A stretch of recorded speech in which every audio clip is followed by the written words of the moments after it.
तो दोस्तों आज हम आपको बताने वाले हैं कि अगर आप स्टेयर बनवा रहे हैं घर में तो उसमें क्या मटेरियल लगने वाला है।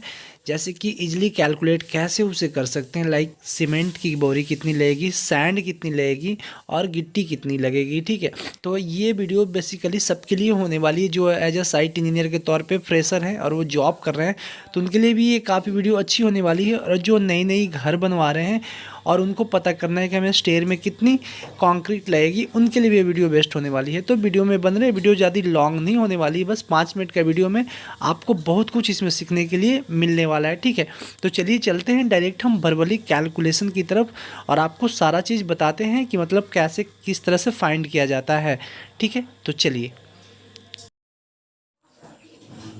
समझते हैं हम अभी पहले फ़िलहाल में स्टेयर का सारा स्टेप बाय स्टेप सब चीज़ समझेंगे कि मतलब कैसे इसे कैलकुलेट करेंगे, वॉल्यूम कैसे निकालेंगे और टोटली इसका हम मतलब सीमेंट सैंड और स्टोन चिप कैसे फाइंड करेंगे। ठीक है, तो जो हमने विड्थ ऑफ स्टेयर रखा है वो 1200 mm की 1.2 मीटर है। हॉरिजेंटल डिस्टेंस की बात करते हैं तो ये 5000 mm मीन्स की 5 मीटर हो गया। वर्टिकल डिस्टेंस की बात करते हैं तो ये 3000 mm मीन्स की 3 मीटर हो गया। अब इसमें हम फाइंड कर लेंगे number of riser. Number of riser find करने के लिए आपको राइजर जो है ये पार्ट होता है, अब जैसे कि आपको वीडियो में जो दिख रहा है ये राइजर है। तो राइजर को फाइंड करने के लिए आपको क्या करना पड़ेगा, सबसे पहले आपको वर्टिकली डिस्टेंस को आपको ऊपर रख लेना है और राइजर का जो साइज आपको रखना है 150 mm मैंने रखा है, मीन्स कि 6 इंची। तो उससे डिवाइड कर दिएगा तो आपका नंबर ऑफ़ राइजर निकल कर आ जाएगा, प्लस एक लैंडिंग मिलाकर आपका वो ऐड कर लेना है। अब हम ट्रेड को फाइंड कर लेंगे। तो ये ट्रेड को फाइंड करने के लिए आपको हॉरिजेंटली डिस्टेंस, जैसे कि वीडियो में आपको दिखाया गया है, ये है हॉरिजेंटल डिस्टेंस।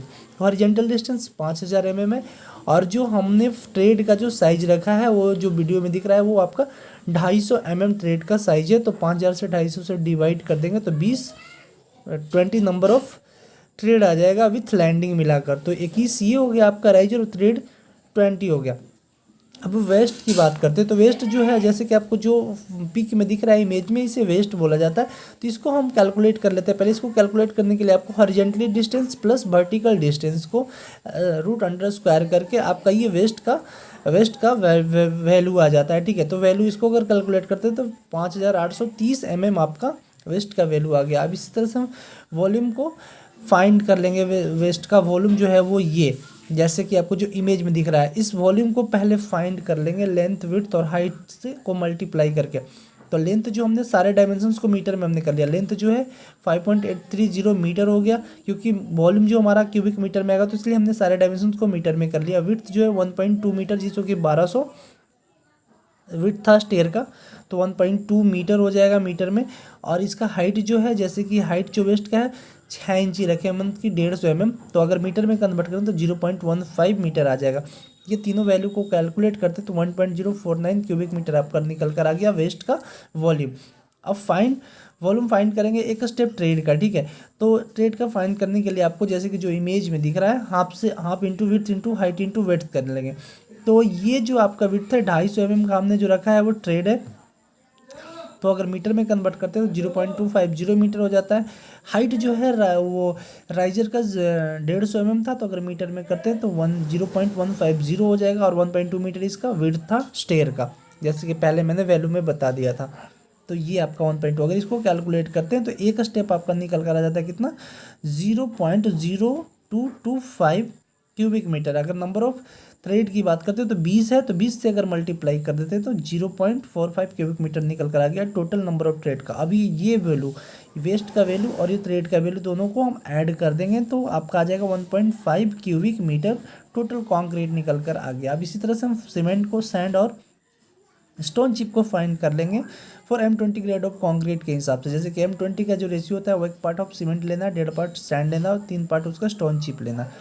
तो सीमेंट को फाइंड करने के लिए फर्स्ट जो ये सीमेंट का पार्ट है ऊपर रख लेंगे, टोटल सम कर नीचे से डिवाइड कर देंगे इंटू 1.5 कितना का निकाल रहे हैं, इतना क्यूबिक मीटर का निकाल रहे हैं। अब ये जो वैल्यू है हमारा वेट है, तो ड्राई में चेंज करने के लिए एक फैक्टर है 1.54, उसको मल्टीप्लाई कर देंगे। डेंसिटी सीमेंट का क्या होता है 1440 kg होता है एक क्यूबिक मीटर में, और 50 से डिवाइड कर देंगे। तो ये 50 से डिवाइड क्यों कर रहे हैं, क्योंकि एक बैग सीमेंट में 50 kg वेट होता है। तो अगर इस सारा वैल्यू को कैलकुलेट करते हैं तो 12 बैग सीमेंट निकल कर आ गया।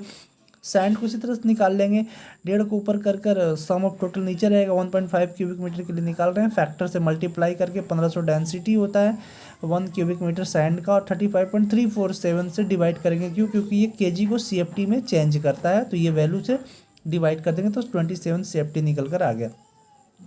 अब से हम प्रोसीजर अप्लाई करेंगे स्टोन चिप निकालने के लिए। 3 को ऊपर रख लेंगे, सम को नीचे कर लेंगे, 1.5 के लिए निकाल रहे हैं, 1.5 फैक्टर है, 1550 डेंसिटी ऑफ स्टोन चिप का होता है, 35.347 से डिवाइड कर देंगे तो आपका ये 55 CFT आपका निकल कर आ गया स्टोन चिप।